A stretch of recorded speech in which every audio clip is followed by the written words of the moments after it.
どうも島岡です。ペットの味噌だよ。寝不足だよ。ダメだよ年なんだから。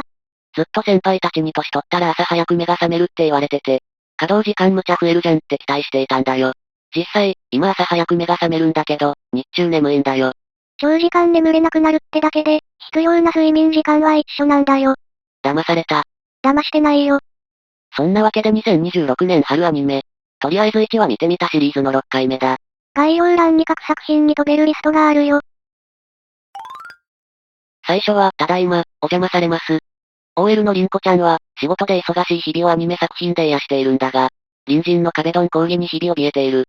壁ドンは嫌だね自分ならその時点で管理人に言ってる。反対側の顔見知りの隣人とは良好の関係だが、色々あって壁ドン住民と、合わせて3人の微妙な同居が始まる。一緒に住むの？一緒というか、3人の部屋が繋がってしまったんだよ。興味ある人は視聴してみて。強引な展開ではあるが、コメディだし、りんこちゃんが可愛いからまあいいかと思った。次回の展開次第では飽きるかもしれないが、まだ面白くなるんじゃないかと期待している。次は、クラスで2番目に可愛い女の子と友達になった。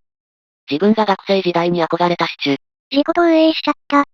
オタクで友達がいない主人公の前原真希に、同じ趣味を持ったクラスの人気女子が、なんと向こうから寄ってきてくれた、羨ましい。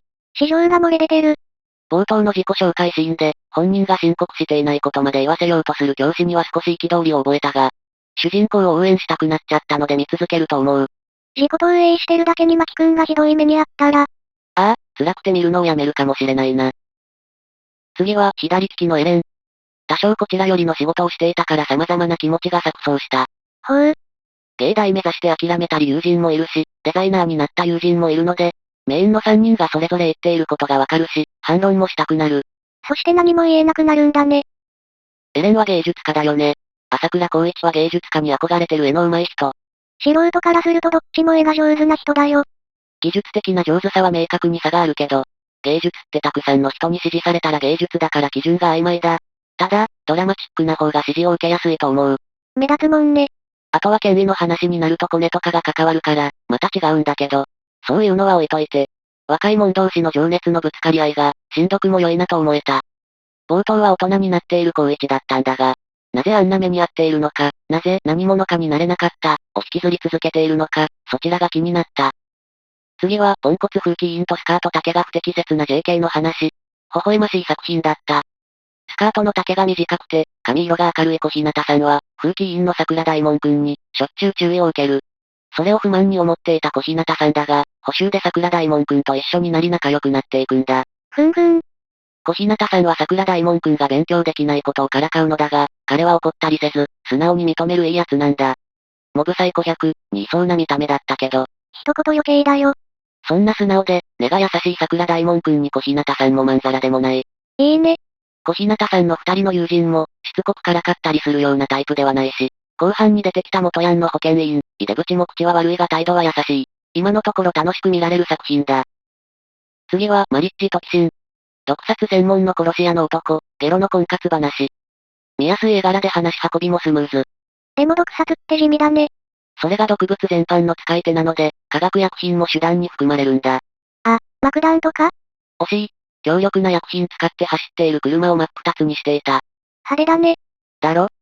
恋愛と無縁だった男の婚活が主軸っぽいが、殺し屋という立場や、相棒の結婚詐欺師のことを考えるとトラブルは続きそうだ。何より、男と言ってるがメイちゃん含め女の子の顔が好みだ。すごく可愛い。絵柄の個人的な好みは大きいよね。あと、ゲロは、自分よりいかつい、虫使いのおじさんが結婚できたことが、地味にショックだったんじゃないかと思っている。あはは。次は、悲劇の元凶となる最強下道ラスボス女王は民のために尽くします。シーズン2。2024年の1期からの続編。ちょっと色々忘れていた。ほぼ2年前だからね。色々な悪役令嬢の設定と混ざっちゃうんだよ。だが、ゲームシーンの回想で思い出した。主人公プライドが、元ゲームではえげつない人でなしだったことは他の悪役令嬢よりは抜きんでてると思う。一期で、主人公プライド周りの人物の好感度は上がった記憶なので、乙女ゲームの破滅フラグしかない悪役令嬢に転生してしまったのに君みたいに打足感が出るのではないかと危惧している。みんながヒロインが大好きな状態だね。そうそう。ヒロインライさんだけ作品にならないことを願いつつ次回を待つ。次も続編異世界のんびり脳活。こちらは、一期が2023年。だいぶ空いたね。その割には割と内容を覚えていた。一期の最後は主人公の開くと、ヒロインルーの子供が生まれたところまでだった。ご都合地位と能力の開拓物語だが、主人公含めて嫌なキャラクターがいないし、ご飯食べながら見るのにちょうどいい作品だ。開拓系のセオリー通り、人が増えていって、またキャラクターが覚えられなくなっていってるけどな。最後は、レプリカだって、恋をする。これは自分の中でちょっと注目、というか注意作品になっている。どういうこと？すごく面白くなりそうな予感と、嫌いな展開になりそうな予感がする。正反対だね。素直とレプリカのナオトの関係性が一番気になるので、ここに絞った話なら惹かれると思う。今後の展開次第だね。最後のシーンで、二人が、学校でのことを共有してなかったのかと驚いたが、今の素直は無気力モードで、そういった辻褄合わせにまで気が回らないのかもな。そうだよね。学校で起きたことを覚えてないって結構な問題だよね。だよな。そんなわけで、今回はここまで。あと20作品くらいかな。おお、先が見えてきたな。それでは、また次回。またねー。